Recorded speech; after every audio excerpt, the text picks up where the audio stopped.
কয় ঢং করো না, রাত চলে গেলে আফসোস করবা। ও কি তাহাজ্জুদ পড়ার জন্য ডাকতেছে? কথা কন না কে?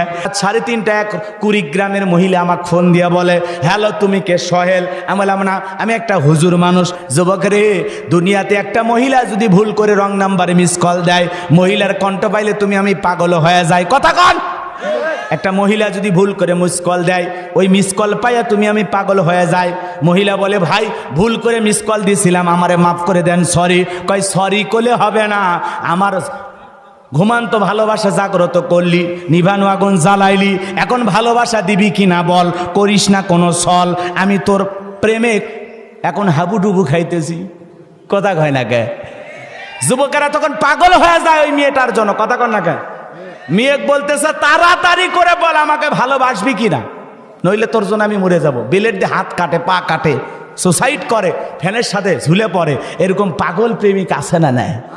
আহা, যুবক যুবতীর আবেগ, এরা ভালোবাসার জন্য অন্ধ।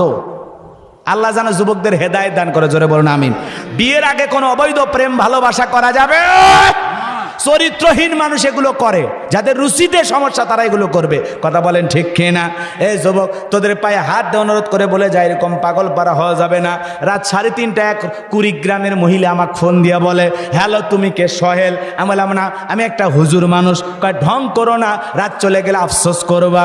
ও কি তাহাজ্জুদ পড়ার জন্য ডাকতেছে? কথা কন না কে? এসনো যুবক রে, মহিলার কণ্ঠ শুনে তুমি আমি পাগল হয়ে যাই। আর মুসা নবী আল্লাহর সাথে কথা বলে, মজা আছে না নাই? আহা, আমার আল্লাহর কুদরতি জবানের আওয়াজ না জানি কত সুন্দর। সুবহানাল্লাহ বলেন। তুমি কত সুন্দর, কি করে বোঝায়, কোন ভাষা পাই না খুঁজে তোমার তুলনা, তুমি নিজেই, তুমি কত সুন্দর, কি করে বোঝায়। জোরে বলেন মারহাবা। এ ভাই, শেষের দিকে যাচ্ছি, ফিরাউনক সুবে বাড়ি যাওয়া লাগবে। ফাইনাল খেলা পর্যন্ত না গেলে মজা পাবেন না। আসল জাকাত পর্যন্ত যাওয়ার দরকার আছে না নাই? আর কয়েকটা মিনিট দেন, চলে আসছে। সামনের দিকে যাই বাজান গো আমার। এইবার আল্লাহ রাব্বুল আলামিন ডেকে বলে, মুসা রে, প্রশ্ন করলাম একটা, জবাব দাও যাবে একটা। কারণ কি? তোমার লাঠি দিয়ে তুমি ছাগলের জন্য পাতা বারো, ইত্যাদি ইত্যাদি অনেক কাজ করো, বুঝতে পারলাম। এইবার আমি আল্লাহ কি বলি তুমি এইটা হনো। আল্লাহ একবার বলেন, আমি আল্লাহ কি বলি এইটা তুমি শোনো।